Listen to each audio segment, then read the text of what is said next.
joueur ya mokili oyo na limito beta ka vraiment songi songo to démarrer siko kebe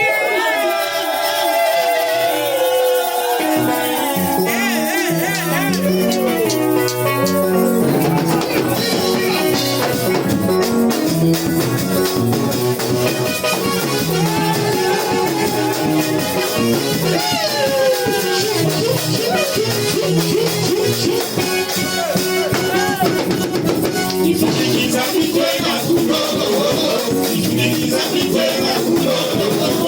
you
Jésus,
joie. Amen. Moi, je sais qu'on me dit, je suis dans la joie quand on me dit d'aller dans la maison de l'Éternel. Hey! Est-ce que vous connaissez soit il faut que des pères ensemble? Amen. Vous connaissez maman?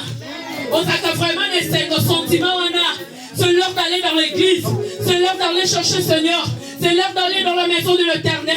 Est-ce que tu as vraiment cette joie-là? Allez, poussez le cri de joie. Nous voulons battre qu'il y a Jésus ici.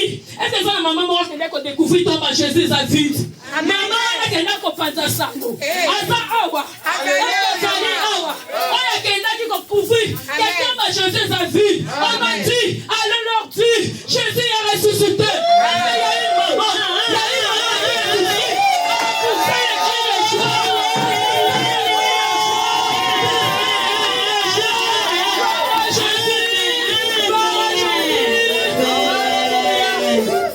Que Dieu te bénisse. Yo osons participer dans la Seigneur pour l'après-midi à l'élo. Que mon Dieu te bénisse. On veut se disposer. Nous allons écouter la parole du Seigneur. Est-ce que tu as la joie d'écouter les 7 colonnes, les 7 valeurs? Le 7 colonnes d'une femme de valeur. Amen. Tu as la joie d'écouter ça. Le 7 colonnes d'une femme de valeur. C'est 7. Quand tu as évité, moi je ne connais pas, mais l'homme de Dieu va nous dévoiler ce soir. Cet après-midi, tu es disposé d'écouter la parole de Dieu. Nous voulons te disposer à accueillir la parole de Dieu. Il n'y a jamais, tu es trop pressé de rentrer.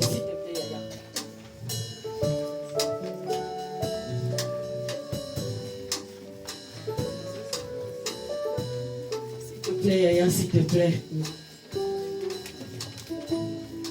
Nous allons adorer Jésus. Nous allons nous préparer pour écouter la parole de Dieu. Nous allons se préparer pour écouter la parole de Dieu. C'est poussé par le Saint-Esprit que les hommes ont parlé de la part du Seigneur. C'est la parole de vie. La parole de Dieu, c'est le pain de vie. C'est le pain de vie. Le nourriture spirituelle. Qui va t'amener au ciel. C'est la parole de Dieu. Oui, bien-aimé. Est-ce que ton cœur est disposé? Ton cœur est disposé cet après-midi pour écouter Jésus. Nous allons remettre cet instant entre les mains du Seigneur. Que Jésus-Christ soit avec nous. L'homme de Dieu qui va passer pour nous parler. Seigneur, que les anges de Dieu parlent en lui. C'est pas lui qui va parler, mais Seigneur lui-même parle en lui.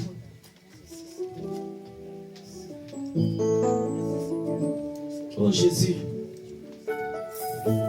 nous voulons t'écouter, Seigneur.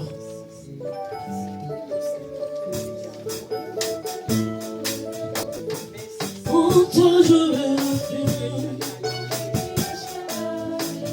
Alléluia.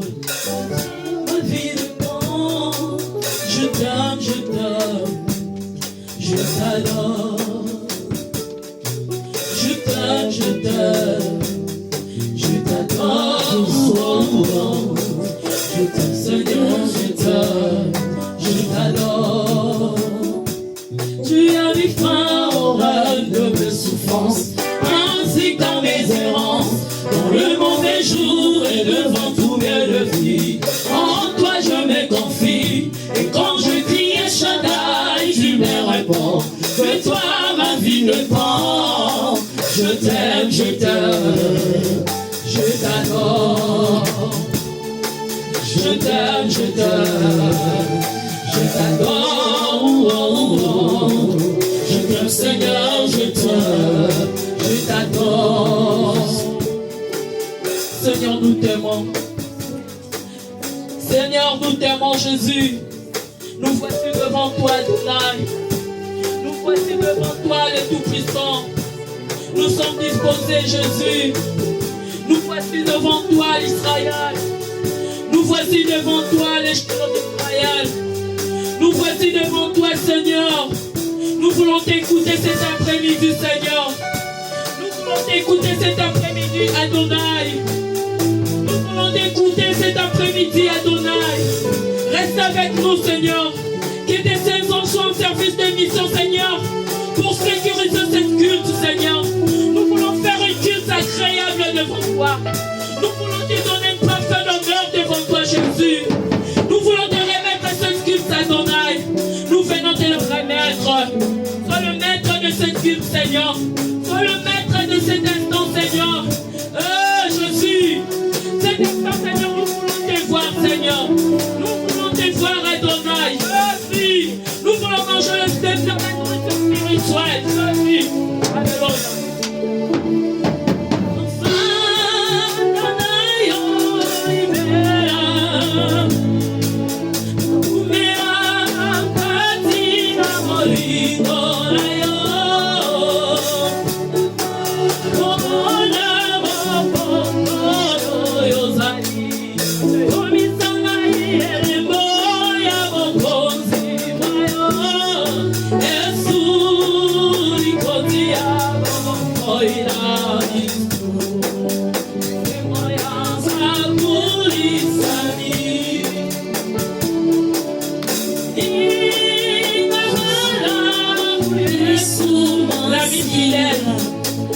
Jésus, alléluia.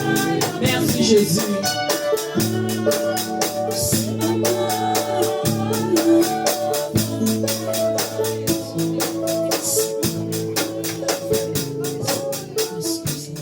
Gloire à Jésus.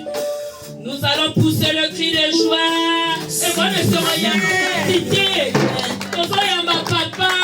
L'ennemi, nous allons pousser le cri de joie.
vers toi, Seigneur, reconnaissant ta grandeur et ta toute-puissance. Bénissons ces instants. Que toute femme qui est arrivée en ce lieu soit bénie au nom de Jésus. Que la grâce et la faveur accompagnent tes enfants. Qu'ils jouissent du vrai bonheur, de l'épanouissement et de l'avancement réel. Que leur vie soit bénie. Que leur foyer soit béni. Que leur famille soit bénie. Au nom de Jésus. Amen. Nous acclamons pour la gloire du Seigneur. Prenez place. Là, vous avez acclamé pour moi. Maintenant, acclamez pour le Seigneur.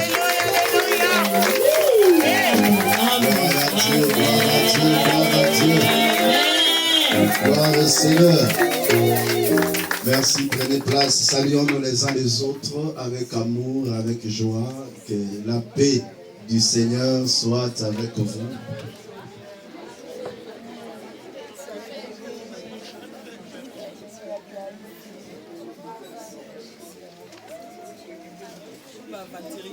Gloire à Dieu. Amen. Amen. Je sens une forte joie dans la salle. Que le Seigneur vous bénisse abondamment. Gloire à Dieu. Je suis tellement content d'être parmi vous.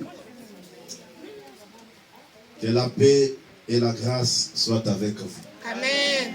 Avant de commencer, j'aimerais vous saluer et vous souhaiter la bienvenue dans cette première convention des femmes disciples de Jésus-Christ, Cofedis en sigle.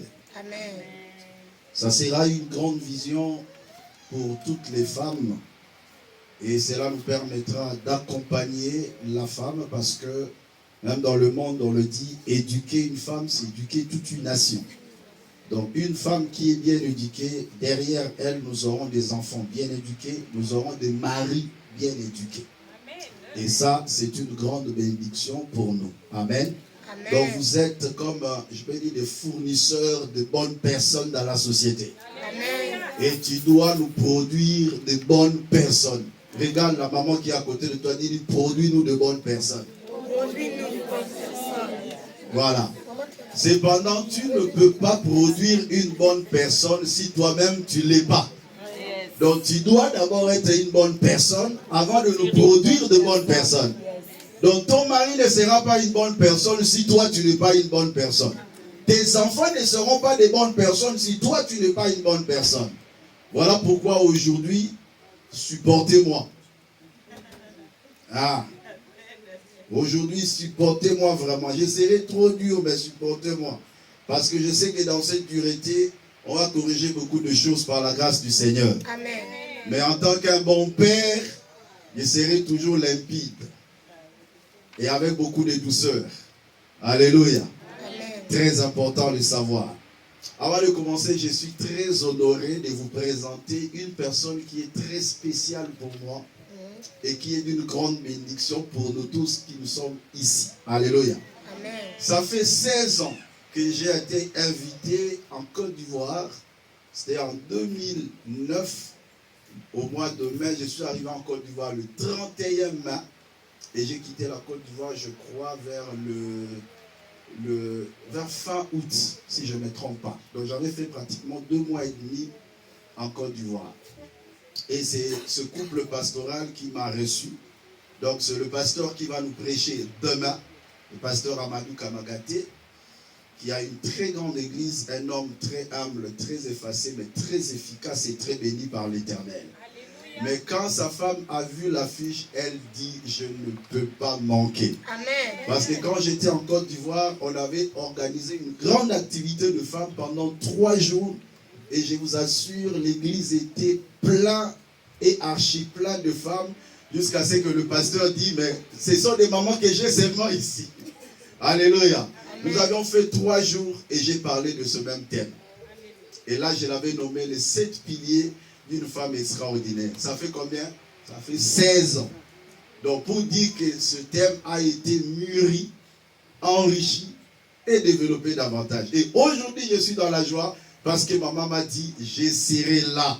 Je ne peux pas manquer. Je vais vous recevoir ensemble avec moi, la maman Kamagaté, quand elle s'élève, elle acclame pour le Seigneur.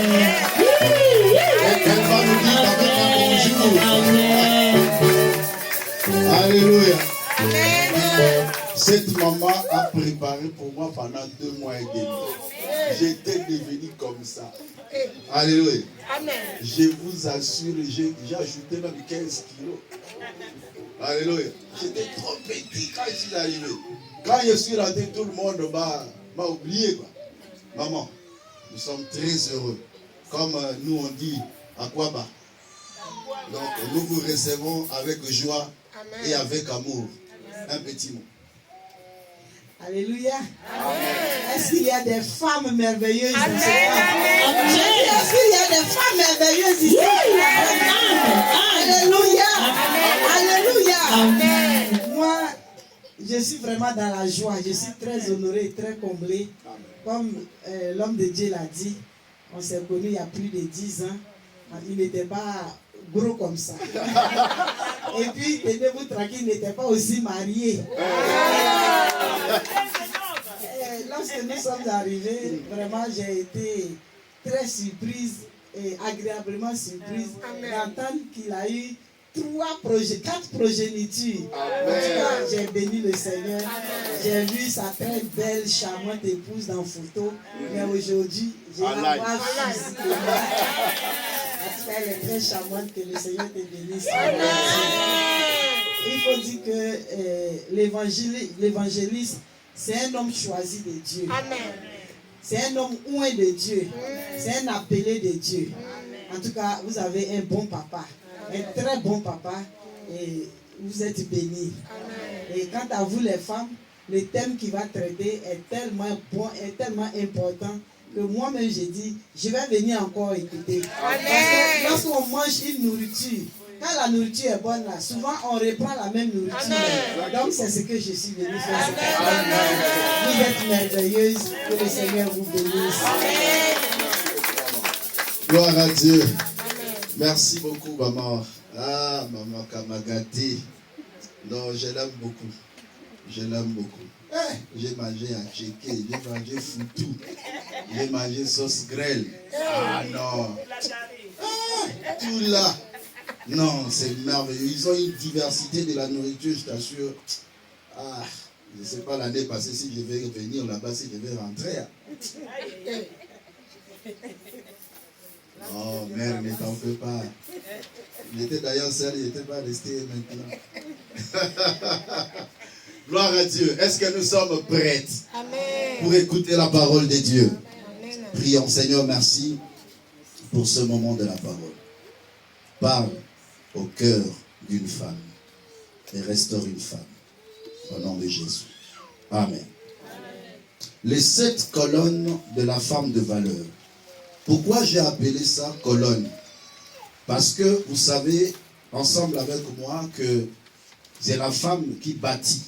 La Bible déclare une femme sage bâtit sa maison. Or que pour bâtir une maison solide, il faut poser les fondements ou les colonnes. Une maison qui n'a pas de colonnes va tomber facilement. Moindre mouvement, moindre vent, la maison ne va pas subsister. Et voilà pourquoi je parle de colonnes. Mais de colonnes, ici je parle, c'est plus de qualité que doit avoir une femme afin d'être une femme de valeur. Il ne suffit pas seulement d'être une femme, mais il faut être une femme de valeur.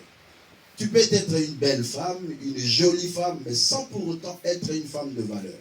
On ne détermine pas la femme de valeur par rapport à sa beauté ou son extérieur ou son apparence.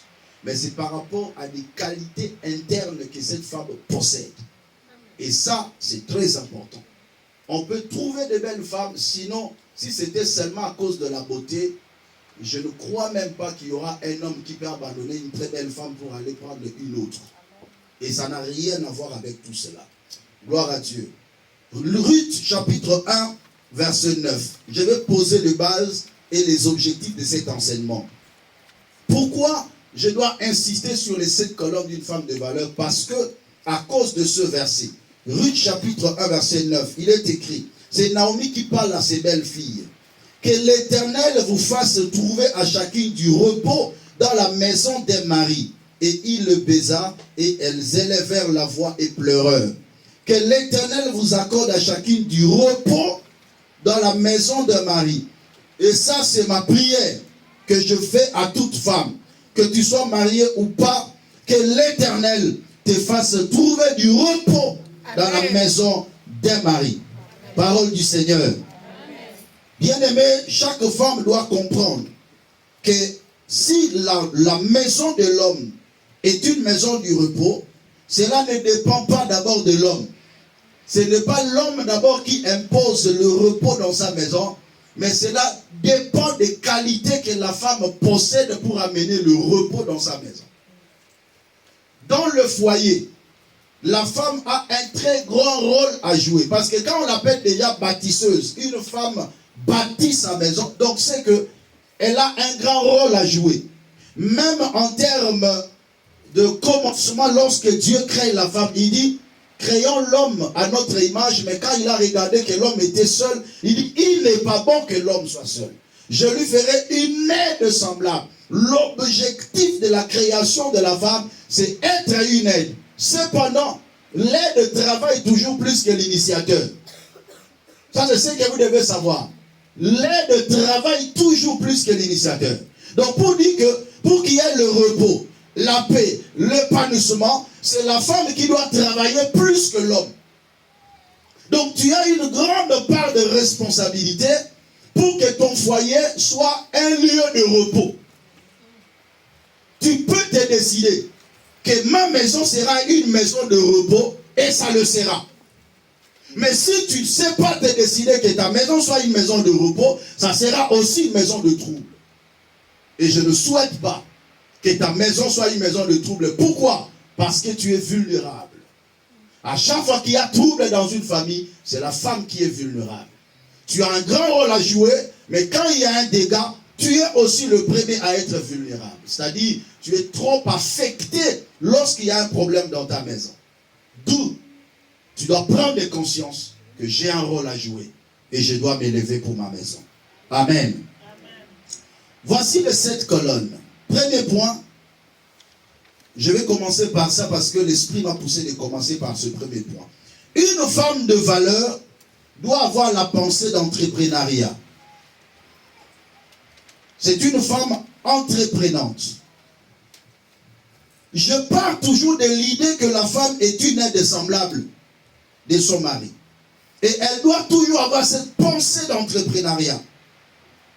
Car étant aide, elle travaille plus que l'initiateur. Quand je parle de l'esprit d'entrepreneuriat, je vois une femme qui développe des initiatives pour le développement de sa maison. Je répète, une femme qui développe des initiatives pour le développement de sa maison. En termes de affaires, en termes de travail, en termes même de tout ce qui peut apporter un plus dans sa maison. La femme doit toujours réfléchir, poser les bases, proposer des choses.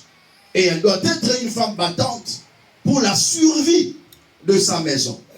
On y va dans Proverbes chapitre 31, versets 10 à 31.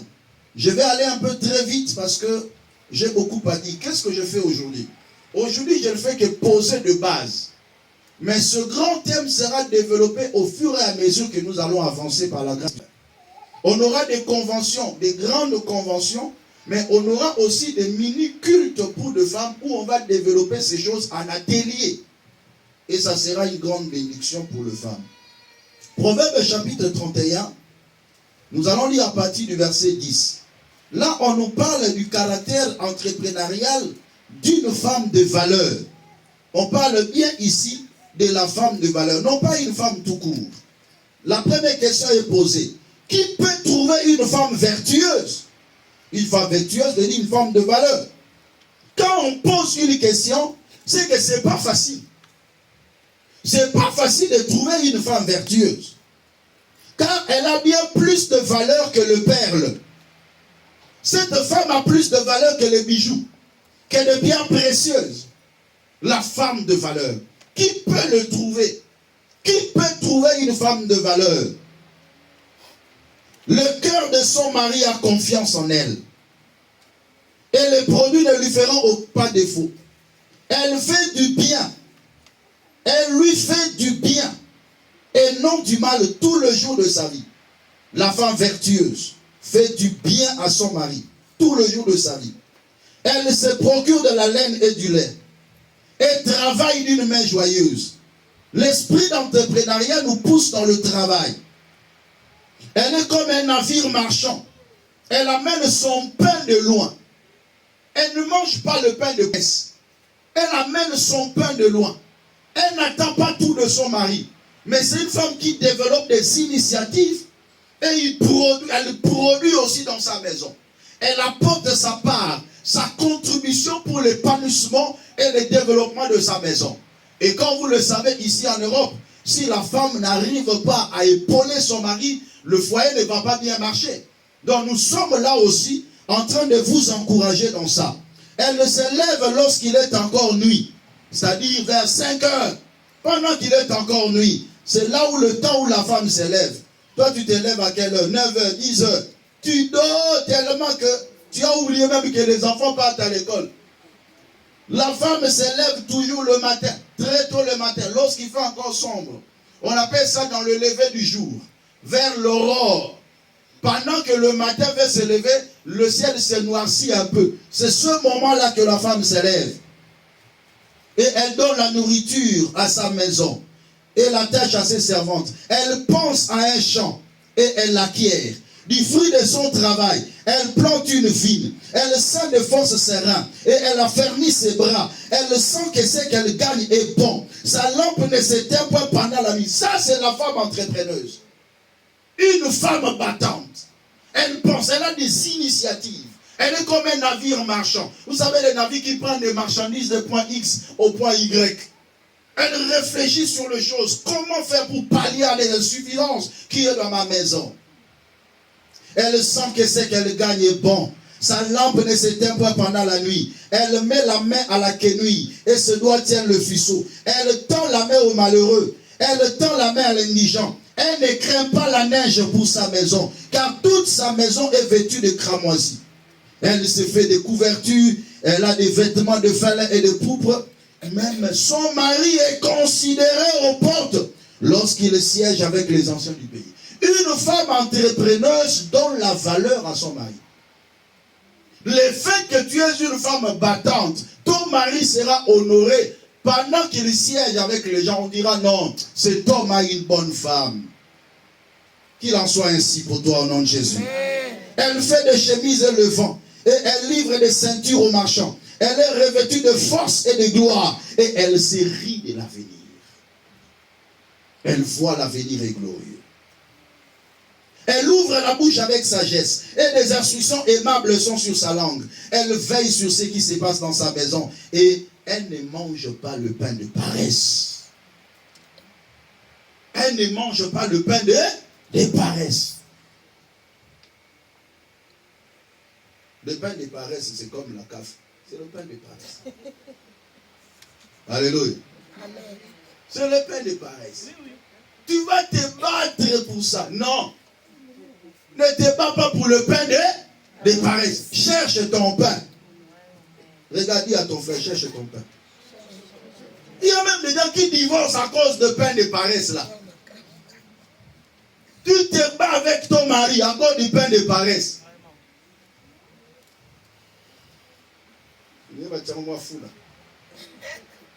Ses fils s'élèvent et la disent heureuse. Son mari s'élève et lui donne des louanges. Plusieurs filles ont une conduite vertueuse, mais toi, tu la surpasses toute. La grâce est trompeuse, frère et ma soeur. La beauté est vaine. La femme qui craint l'Éternel est celle qui sera louée. Acclamez pour la parole du Seigneur. La femme entrepreneuse, c'est une femme qui a des initiatives pour bâtir son foyer. Une femme qui apporte un plus dans sa maison. Et qui parfois travaille plus que même son mari. Et qui peut parfois gagner plus que son mari. C'est possible. Alléluia. C'est possible. Je vais aller rapidement. Deuxième point. Parce que je vous laisserai aussi à la fin le temps de poser des questions si vous l'avez. Si tu as une question, tu écris ça à côté. Ça va nous permettre d'être plus éclairés dans le moment de partage. Deuxième pilier d'une femme de valeur, c'est la soumission et l'obéissance. Deuxième colonne, la soumission et l'obéissance. Bien aimé, beaucoup de gens, lorsqu'on parle de la soumission, être une femme soumise, ils le voient comme étant une margination. Non. Mais au contraire, c'est une valeur. C'est une qualité pour une femme. La soumission, c'est le fait de se soumettre. Avoir une attitude soumise. Et se soumettre, c'est se mettre dans un état de dépendance envers quelqu'un. Une femme soumise, c'est une femme qui dépend de son mari. Quand on dit qu'il dépend de son mari, c'est-à-dire elle ne peut rien faire sans l'aval de son mari. La soumission doit être le caractère primordial de la femme. Selon Éphésiens chapitre 5, le verset 22 à 24. Éphésiens 5, 22 à 24. Femmes, soyez soumises à vos maris, comme au Seigneur.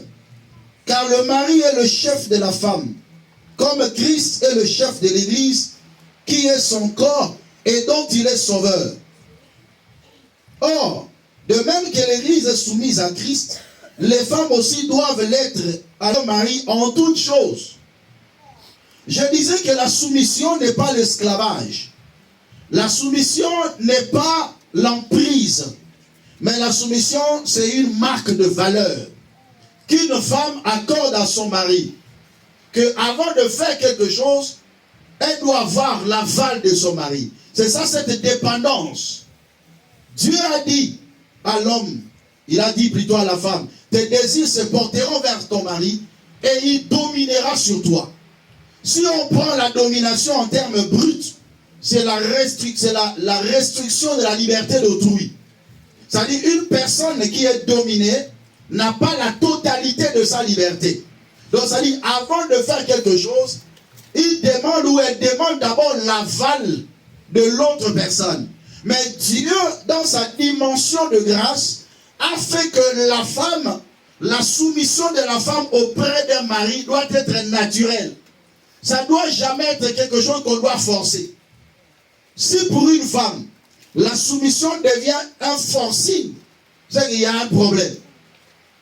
Alléluia. Ça sera difficile pour cette femme d'être une femme de valeur. Si la femme commence à constater que son mari domine sur lui ou sur elle, ça devient un danger. La femme ne peut jamais sentir cette domination lorsqu'elle est soumise à son mari. Au contraire, elle reconnaît seulement l'autorité de son mari. Le plus grand problème dans le couple commence lorsque la femme ne met pas l'homme à sa place. Et tout homme n'aime pas que sa femme puisse bannir son autorité. Et c'est ça le plus grand combat que tu auras toute ta vie. Aussi longtemps que tu ne seras jamais une femme soumise, tu changeras des hommes comme des habits. Et tu n'arriveras jamais à se concentrer sur une personne. Bien-aimé, je dirais à une femme de rester seule toute sa vie si tu n'as pas la qualité de la soumission en toi. Si tu n'es pas encore prête à se soumettre à un homme, ça sera très difficile pour toi d'avancer. Regarde celle qui est à côté de toi, dis-lui, ton mari est ton chef.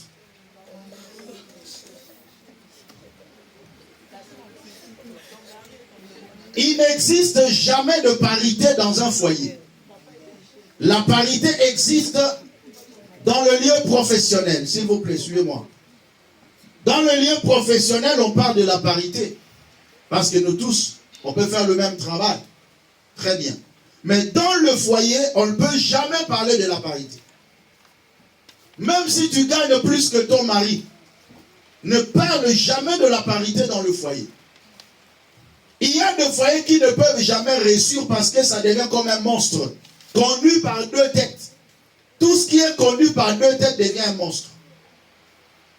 Tu fais de ton foyer un monstre parce que tu n'as pas la soumission. Parce que tu ne reconnais pas l'autorité de ton mari. C'est une fierté pour une femme de reconnaître l'autorité de son mari. C'est ça, ça fait sa valeur. Si reconnaître l'autorité de ton mari ne fait pas ta valeur, peut-être tu es lesbienne. Parce que j'ai cherché le mot, je n'ai pas trouvé. Alléluia. Amen. Je vous le dis en vérité. Peut-être que tu as cette pensée-là, cet esprit-là en toi. Aujourd'hui, on va le chasser. Ne t'en fais pas. La femme doit reconnaître que celui-ci, c'est mon chef. Il doit reconnaître cette autorité. Je dis, même si tu gagnes plus que lui, même si tu es intelligent plus que lui, tu dois reconnaître son autorité. Parce que si tu ne dois pas reconnaître son autorité, vaut mieux de ne pas s'engager. Toute personne ou toute femme qui s'engage dans le lien de mariage et qui ne reconnaît pas l'autorité de son mari n'a rien fait ou n'a encore rien compris sur le mariage. Tu n'as encore rien compris. Mais que Dieu te fasse grâce. Amen. La femme n'a pas la totalité de sa liberté. Elle est souvent dépendante de son mari. Même depuis la naissance, elle est dépendante de son père. Quand elle grandit, l'homme vient récupérer la femme auprès de son père. Elle devient dépendante de son mari. Parce que le jour où la femme avait réclamé son indépendance, le péché est entré. Elle a mangé quelque chose sans demander l'aval de son mari. Elle est allée parler à un serpent. Son mari était loin, à côté. Elle parle au serpent. L'homme n'était pas là. Je vais arriver avec force et détail. On va y arriver là. Alléluia. Son mari ne savait rien. Si elle avait demandé l'autorisation à son mari avant de manger, le péché n'allait pas entrer dans l'humanité. Alléluia. Est-ce que quelqu'un est en train de me comprendre? C'est cette soumission-là, la dépendance. Ce n'est pas être prisonnière. Non, frères et sœurs. Ce n'est pas être prisonnière si tu as la soumission vis-à-vis de ton mari. Au contraire, tu reconnais son autorité. La femme propose et reçoit l'aval de son mari. Avec cette attitude, tu seras capable de gagner le cœur de ton mari. On ne gagne pas le cœur de l'homme en se battant. Non. C'est pas comme ça. Alors la soumission marche de pair avec l'obéissance. L'obéissance, c'est l'action d'obéir. Et obéir à quelqu'un, c'est se soumettre à quelqu'un en se conformant de ce qu'il ordonne. Quand ton mari ordonne, est-ce qu'il y a des femmes ici qui, quand son mari parle, il prend la parole de son mari comme une ordonnance, comme un commandement que je dois obéir? Alléluia. Et ça, c'est très important. C'est très important pour nous. L'obéissance. 1 Pierre chapitre 3. Berger, est-ce que tu peux m'accompagner? Prends le micro. Parce que j'ai d'autres versets à lire rapidement pour la gestion de temps. 1 Pierre chapitre 3, le verset 3 à 6.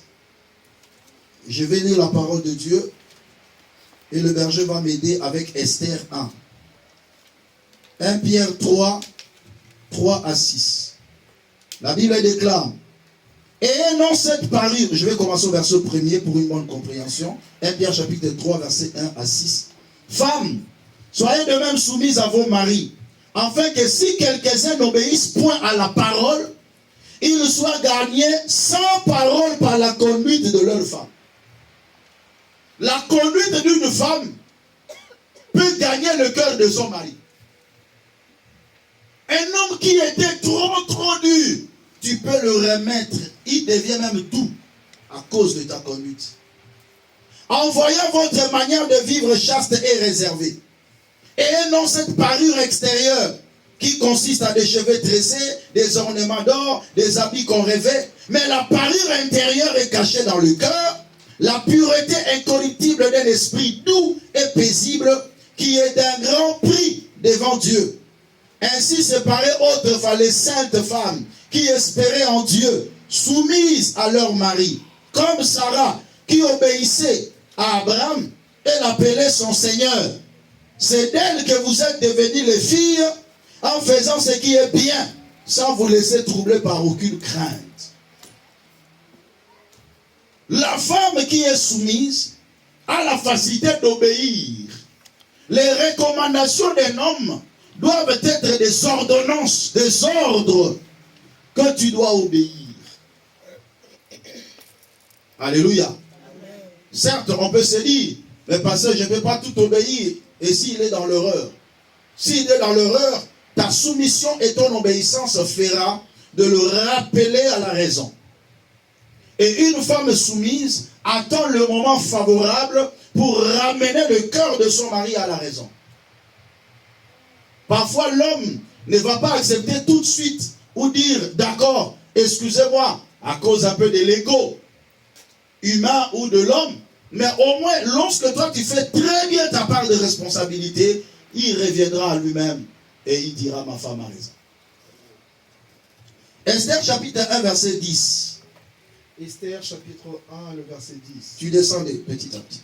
Le 7e jour, comme le cœur du roi était réjoui par le vin, il ordonna à Mehuman, Bista, Arbona, Bigta, Abagta, Zétar et Carcasse, les 7 eunuques qui servaient devant le roi Assuérus, d'emmener en sa présence la reine Vasti avec la couronne royale pour montrer sa beauté au peuple et aux grands, car elle était belle de figure. Mais la reine Vasti refusa de venir quand elle reçut par les eunuques l'ordre du roi. Et le roi fut très irrité, il fut enflammé de colère. Le verset 13. Alors le roi s'adressa aux sages qui avaient la connaissance des temps, car ainsi se traitaient les affaires du roi devant tous ceux qui connaissaient les lois et le droit. Il avait auprès de lui Karshena, Shedar, Admata, Tarsis, Mérès, Marsena, Memucan, 7 princes de Perse et de Médie qui voyaient la face du roi et qui occupaient le premier rang dans le royaume. Merci. Un jour, le roi, dans sa joie, il a organisé un festin. Et tellement qu'il avait confiance à sa femme. Sa femme était très belle, la reine, la première dame, quoiqu'elle avait aussi d'autres concubines. Elle s'est dit, je dois montrer la beauté de ma femme auprès de mes conviés. Elle ordonna qu'on appela Vashti. La Bible déclare que la femme refusa. Pourquoi la femme a refusé? Parce que elle faisait aussi sa propre fête dans sa maison, dans sa chambre avec les femmes. Elle était avec les femmes faisant la fête pendant que le roi était à côté en train de faire la fête dans l'esplanade. Et quand elle a ordonné qu'on amène Vashti, la Bible déclare Vashti a désobéi au roi. Et la colère du roi s'est enflammée. Et c'est ce jour-là qu'elle a perdu la première place. Et plus tard été remplacée par Esther. La désobéissance d'une femme dénigre l'homme. L'homme n'aura pas de valeur si la femme ne l'obéit pas. Si la femme désobéit à son mari. Or que les déshonneurs de ton mari reflètent aussi ton déshonneur. Et ça, c'est très important. Toi, tu crois que, je vais dire ce qu'il m'a fait auprès de plusieurs. Il y a des femmes qui disent le mal de leur mari auprès d'autres personnes, même auprès de leurs propres amis. Croyant le dénigrer, croyant le diminuer. Or que c'est toi-même qui te diminue. La valeur que tu accordes à ton mari reflète aussi ta vraie valeur. Obéissez à vos maris. Et dans la vie, en tant que femme, évitez de faire quelque chose qui fera que personne ne puisse avoir un mot pour te défendre. Vashti a fait quelque chose où même les princes, ou même les notables, personne ne pouvait défendre Vashti à cause de ce qu'elle a fait. la désobéissance. Un point très important. Troisième colonne, c'est le respect. Une femme respectueuse. Respecter quelqu'un, c'est considérer avec respect. Ne pas porter atteinte à. Le respect, c'est le sentiment qui porte à accorder à quelqu'un de la considération en raison de la valeur qu'on lui reconnaît. Mais cela se remarque par l'exécution maintenant. Parce que quelqu'un peut dire oui, je le fais, mais il ne le fait pas. Le respect, c'est dans l'exécution.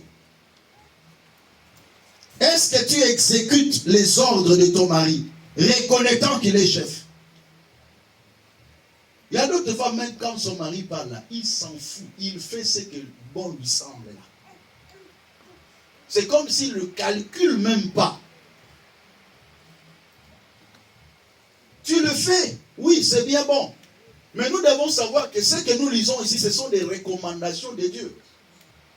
Tu es en train de pécher quand tu ne respectes pas ton mari. Tu peux être chrétien ou chrétienne, enfant de Dieu, mais dans ta maison, tu ne respectes pas ton mari. Tu pêches tout le jour. Tu pêches tous les jours devant Dieu, parce que c'est la recommandation de Dieu. C'est la parole de Dieu. Tu peux t'en foutre.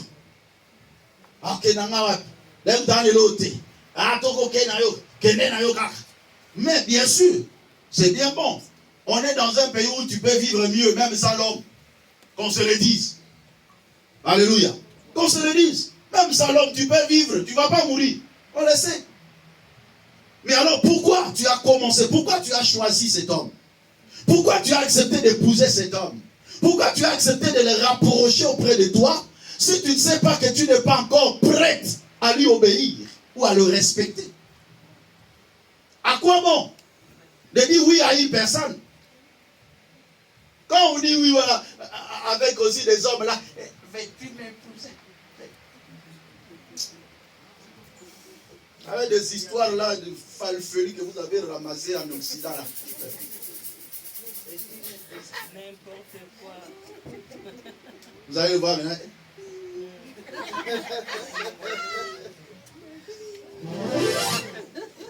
Elle fait semblant comme si elle ne va pas dire oui. Elle dit oui là-bas. Alléluia. Depuis ce jour-là qu'il a mis son genou par terre là, c'est l'homme maintenant qui devient soumis à la femme. Mais parfois ce qu'on fait là, on ne sait pas la connotation aussi spirituelle dans tout ce qu'on fait. Bon, je ne vous interdis pas. Hein? Moi, je n'interdis pas, je parle seulement. Alléluia. Amen. Tu dois reconnaître l'autorité. Parce qu'aujourd'hui, si on ne te fait pas la demande comme ça, c'est comme si tu n'étais pas marié. Donc, tu dois passer par là, par vidéo, par... Où va le monde? Voilà pourquoi quand il va rentrer à la maison, là, il ne va même pas obéir à ses maris. Parce que le fondement d'abord n'était pas bon. Nous sommes des enfants de Dieu, nous sommes des chrétiens. Amen. On n'est pas là pour copier des choses. Amen. Je suis en train d'insister de dire que ce n'est pas l'esclavagisme d'une femme, mais ça fait partie de sa valeur. Le respect que tu accordes à ton mari, ça fait partie de ta valeur. Ce sont des qualités que doit avoir une femme. On ne doit pas t'enseigner ça. Tu dois l'avoir. Ce que je fais ici, je suis en train d'activer ce qui doit déjà exister en vous. Je l'active seulement pour vous donner la prise de conscience. Pour vous donner la prise de conscience. Que tu sois telle tribu, telle nation, que soit européen, africain, américain, asiatique, tout ça, ce qui nous réunit ensemble, c'est la parole de Dieu. Amen. Et nous devons obéir à la parole. Amen. Quatrième point, l'affection. La femme affectueuse. L'affection, c'est un état affectif, sentiment tendre qui attache à quelqu'un. Trouble organique et fonctionnel. Le fait d'avoir du goût pour quelqu'un. Affectueuse, qui montre de l'affection ou l'amour. La femme doit avoir du goût pour son mari. Alléluia. Et non pas lorsqu'il voit son mari, c'est comme si son mari le dégoûte. Là, vous êtes déjà séparés depuis longtemps. Alléluia. Tu dois avoir du coup pour ton mari. Quand tu le vois, tu sens, j'ai besoin de lui. C'est ça l'affection. On va lire, papa. Tite, chapitre 2, versets 3 à 5.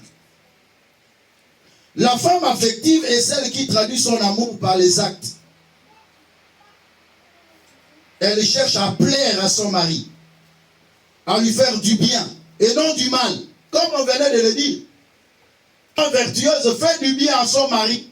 Tous les jours de sa vie, il lui fait du bien. Vérifie si tu fais du bien à ton mari tous les jours. Ou si tu es encore célibataire, commence déjà à développer ses qualités. Que moi, quand je vais marier, mon mari sera mon roi.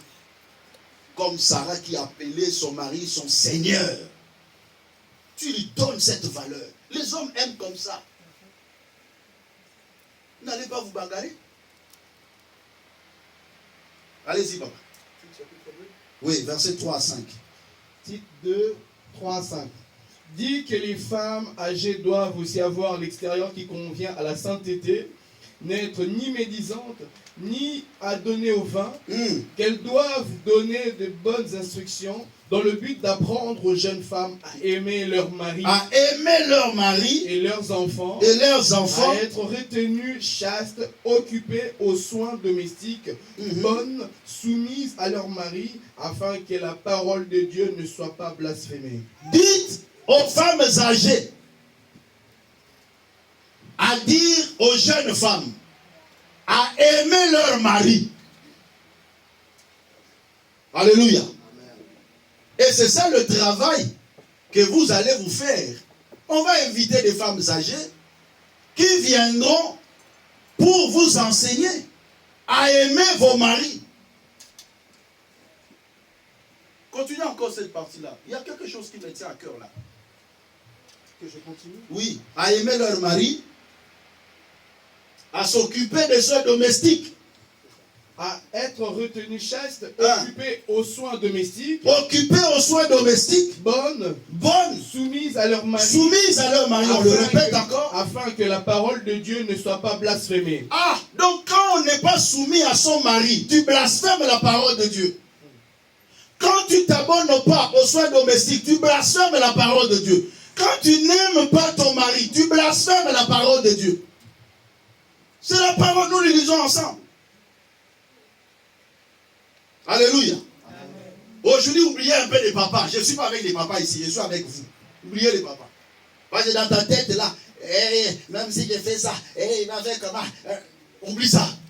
Toi, concentre-toi sur ta part de responsabilité. C'est d'abord important. Est-ce que toi, tu as fait d'abord ta part avant de condamner l'homme? Tu fais d'abord ta part. Ici, enlevez d'abord penser à la condamnation de l'homme là. Enlevez ça. Concentrez-vous d'abord sur vous-même. Est-ce que je fais correctement ma part de responsabilité? Est-ce que j'aime mon mari? Concentre-toi d'abord sur ça. Développe les qualités. Prie même Dieu. Il y a des choses vous priez pour ça. Et tu ne peux pas prier Dieu. Dis Seigneur, donne-moi l'amour de mon mari. Que cet amour augmente encore. Parce que lorsque tu aimes ton mari, tu vas te soumettre à lui. Facilement. Et ça va passer sans problème. C'est une valeur. C'est une qualité pour une bonne femme. Et je parle bien d'une femme des valeurs. Pas toute femme, mais femme de valeur. Vous allez continuer à lire à la maison. À cause de la sensibilité plus accentuée dans la femme doit savoir que tout ce qu'elle fait, c'est comme une sémence auprès de l'homme et elle va aussi le récolter au moment opportun. À cause de l'affection, la femme peut gagner le cœur de son mari. À cause de l'affection, la femme peut tirer des choses auprès de son mari. Même avoir des biens précieux auprès de son mari à cause de l'affection.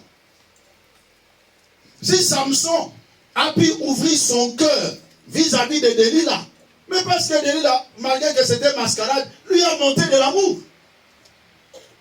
Jusqu'à ce que Samson a dévoilé le secret. Dieu a dit, tu ne peux pas dévoiler.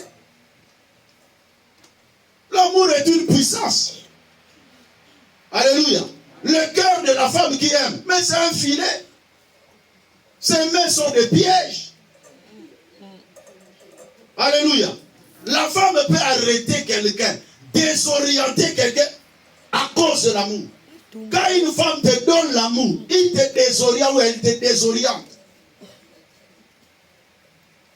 On a volé mon mari, on a volé mon mari. On ne va pas voler, pourquoi? Parce que toi tu ne l'aimes pas. Il a rencontré quelqu'un qui l'aime.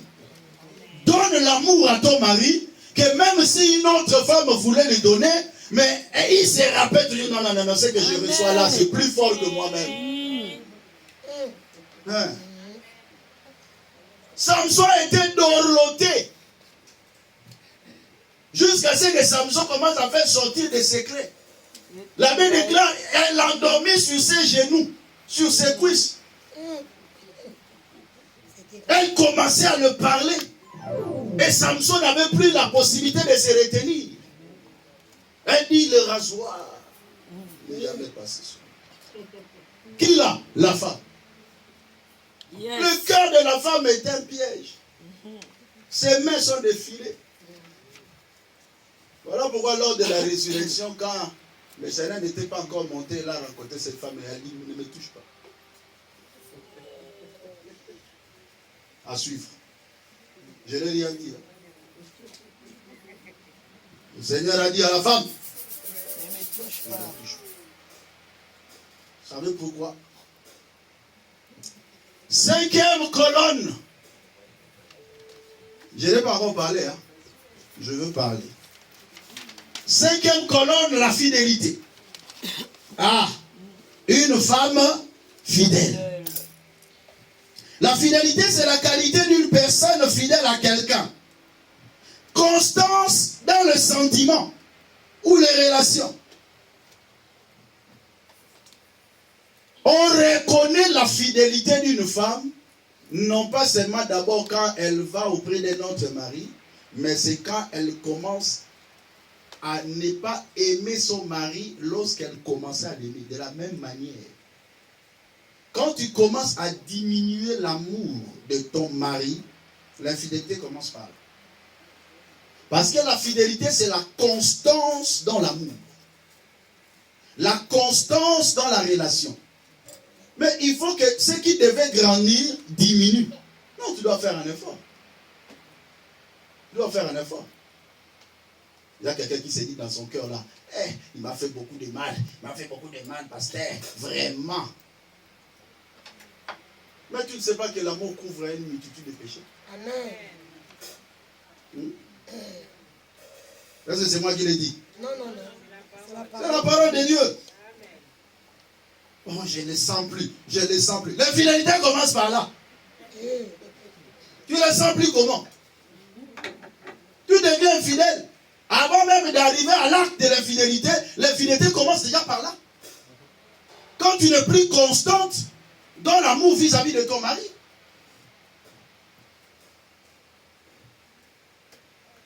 L'une des qualités intérieures qui montre l'union de deux personnes engagées, surtout dans le lieu de mariage, c'est la fidélité. Parce que le mariage, c'est une alliance, d'où le signe de l'alliance est la fidélité.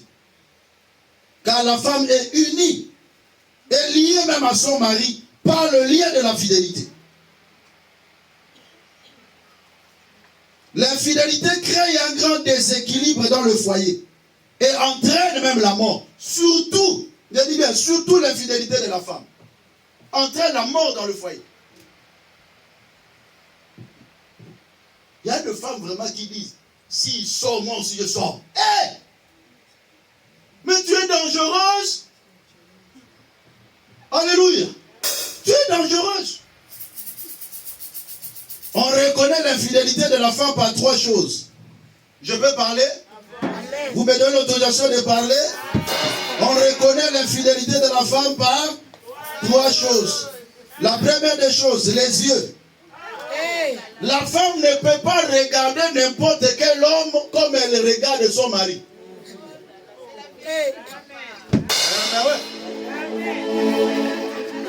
Tu ne peux pas regarder ton mari de la même manière que tu regardes les autres hommes. Ah, mais non. Mais non. Le deuxième regard là que tu lances aux hommes, ça t'entraîne dans les fidélités déjà. Les maris détruits, on les regarde une fois.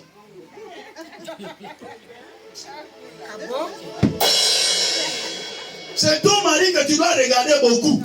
Mais les autres là, on les regarde une fois. On dit c'était par erreur. Et on détourne le visage. Alléluia. Mais sinon, l'infidélité commence par les yeux. Qu'est-ce que vous croyez? Mais ce qui frappe aux yeux réjouit le cœur, non? Est-ce que c'est moi qui l'ai dit? Non. Tout ce qui frappe aux yeux réjouit le cœur. Pourquoi le Seigneur même, il disait que, même par rapport aux hommes, il dit si un homme regarde une femme dans l'esprit de la convoiter, il a commis déjà l'adultère avec elle. Donc pour dire qu'on peut commettre l'adultère par le regard. Il y a des femmes comme ça. Elle a déjà déshabillé cette personne dans ses pensées. Le fait seulement de le regarder comme ça.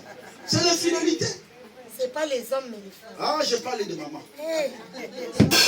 Ici, je ne suis pas avec les hommes. Oubliez les hommes ici. Ici, je suis avec les mamans, les femmes. Alléluia. Gloire à Dieu. Papa, est-ce que tu peux lire un peu? Vérifie-moi un peu ça. 1 Jean 2, 16. Évitez de tout regarder. Une autre personne, un autre homme hors de ton mari, on le regarde combien de fois? Et on dit c'était par hasard. Comment tu fixes un autre homme les yeux comme ça?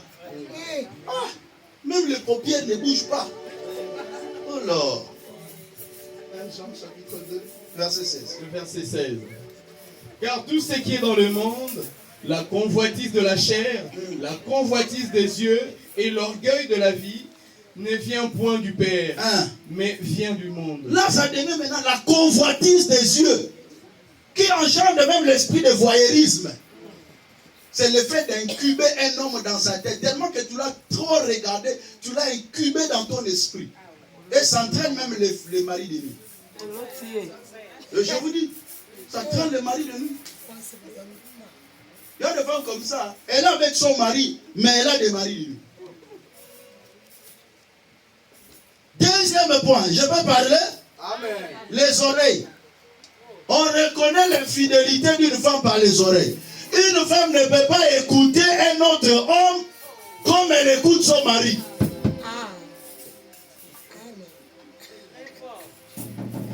Alléluia. Ah, cet homme parle bien. Hein? Comment tu as su qu'il parle bien?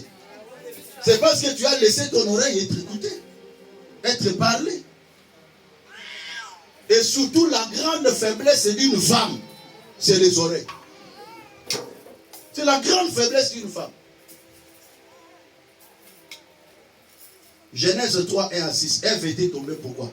Parce qu'elle a laissé son oreille auprès du serpent. Il y a d'autres hommes qui sont comme des serpents.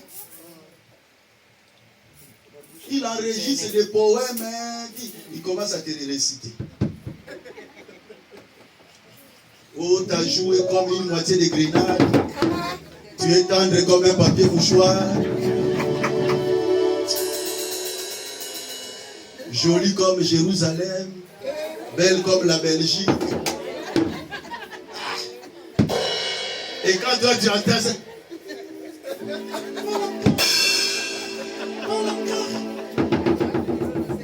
l'infidélité commence déjà par là.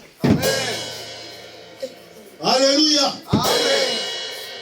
Apprenez que tout flatté vit au dépend de celui qui l'écoute. Amen. Amen. Souvent les sorciers là, ils font des entraînements de paroles. Ah.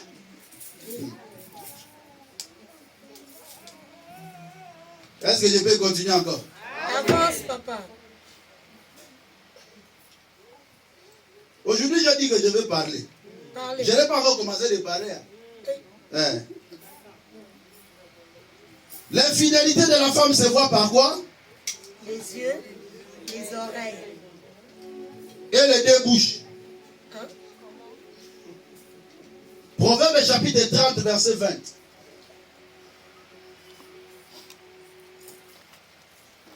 Vous êtes là? Lisez mon Proverbe 30, verset 20. Proverbe 30, verset 20. Ah.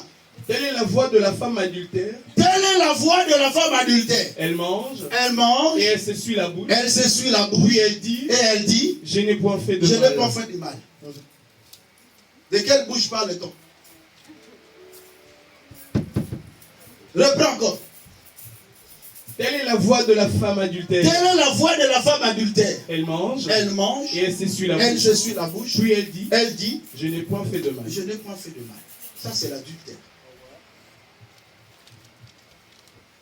Tu es avec ton mari, mais tu sors à l'extérieur, tu manges à l'extérieur, comprenez mon émotion, et tu retournes, tu te suis, tu retournes, tu dis, je n'ai rien fait de mal.